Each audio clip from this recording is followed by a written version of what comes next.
საქართველოს პრემიერ-მინისტრი თურქეთში ოფიციალურ შეხვედრებს მართავს. ბიძინა ივანიშვილთან ერთად თურქეთში ეკონომიკისა და მდგრადი განვითარების, საგარეო საქმეთა, თავდაცვისა და ენერგეტიკის მინისტრები, ასევე საპარტნიორო ფონდის ხელმძღვანელი და ფინანსთა და კულტურის სამინისტროს წარმომადგენლები იმყოფებიან.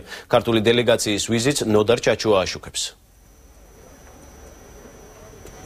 დიახმასკა ჯუთებში სულ ცოტა ხნის წინ უკვე ოფიციალური დახვედრა მოუწყვეს ქვეყნის პრემიერს და მთავრობის მეთაურს სწორედ აქ ანკარაში პრემიერ-მინისტრის მისაღებში ქართულ დელეგაციას სწორედ თურქული დელეგაციის წარმომადგენლები შეეგებნენ და დელეგაციის შემადგენლობაში თურქი პრემიერ-მინისტრის მეთაურობით იყო ენერგეტიკისა და ვაჭრობის მინისტრი, ასევე საგარეო საქმეთა მინისტრი. სწორედ ამ წუთებში მიმდინარეობს ორმხრივი შეხვედრა ქართულ და თურქულ დელეგაციას შორის. განსახილველ საკითხთა შორის არის საკმაოდ ბევრი საკითხი, მათ შორის არის ეკონომიკური მიმართულება, ასევე საერთაშორისო მხარდაჭერის მიმართულება, ვინაიდან თურქეთი არის საქართველოს პარტნიორი ჩრდილოატლანტიკურ მისწრაფებებში საქართველოსი და სწორედ ამ მიზნითაც ამაზეც იქნება საუბარი. საუბარი დღეს ასევე დღევანდელ შეხვედრაზე, რომელიც ამ წუთებში მიმდინარეობს, შეეხება ასევე კულტურულ ურთიერთობებსაც და არ არის გამორიცხული, რომ დღეს ასევე შეეხონ ქართული ძეგლების საკითხსაც და ქართული ძეგლების აღდგენის თემასაც.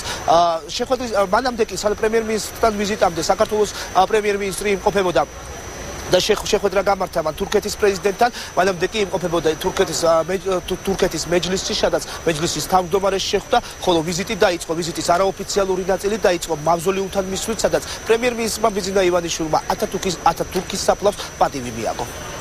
თურქეთი გახლავთ ჩვენი მთავარი სავაჭრო პარტნიორი, უზარმაზარი მოცულობის ბრუნვა გვაქვს სავაჭრო კუთხით. ენერგეტიკული თემები იქნება, მოგეხსენებათ წლის ბოლოს უნდა გაიხსნას სატრანზიტო ხაზი, რომელიც საშუალებას მოგცემს ქართული ენერგიის ექსპორტი თურქეთში განხორციელდეს. ყარსი ახალქალაქის რკინიგზის პროექტი, ასევე საპარტნიორო ფონდის კუთხით გვაქვს უზარმაზარი თვეელექტროსადგურის გარდაბანში, რომელიც 230 მეგავატია. სპექტრი არის ფართო და ვფიქრობ ეს ვიზიტი ახალ საფეხურზე აიყვანს საქართველოს თურქეთის ეკონომიკურ ურთიერთობებს. საკმაოდ წარმომადგენლობითი დელეგაციით იმყოფება ქართული დელეგაცია აქ თურქეთში. დელეგაციის შემადგენლობაში, რომელსაც პრემიერი ბიძინა ივანიშვილი ხელმძღვანელობს, არის ენერგეტიკის მინისტრი, ასევე საგარეო საქმეთა მინისტრი, თავდაცვის მინისტრი, საპარტნიორო ფონდის ხელმძღვანელი და აჭარის მთავრობის თავმჯდომარე. უფრო ცლად და უფრო დეტალები ვიზიტთან დაკავშირებით გვეცოდინება ერთობლივი პრესკონფერენციის შემდეგ, რომელიც სწორედ იმ შეხვედრის შემდეგ უნდა გაიმართოს, რომელიც ამ წუთებში პრემიერის ადმინისტრაციაში მიმდინარეობს. ხოლო ეს არის ამ ვიზიტის ერთდღიანი ვიზიტის ბოლო შეხვედრა. დღის ბოლოს კი გაიმართება უკვე ვიზიტი ოფიციალურად დასრულდება ოფიციალური ვახშამით, რომელსაც თურქეთის პრემიერ-მინისტრი საკუთარ ქართულ კოლეგას ბიძინა ივანიშვილის საპატივცემულოდ გამართავს. კიდევ ერთხელ შეგახსენებთ, რომ ჩვენ მედიის წარმომადგენლები პრესკონფერენციის მოლოდინში ვართ, ასევე საკმაოდ დიდია ინტერესი თურქული მედიის მხრიდან, რამდენიმე ათეული ტელევიზიის წარმომადგენელი იმყოფება აქ, თურქული ტელევიზიის წარმომადგენელი იმყოფება და სწორედ ამ პრესკონფერენციაზე შეკითხვების დასმის შესაძლებლობა როგორც თურქულ, ასევე ქართული მედიის წარმომადგენლებსაც ეკნებათ.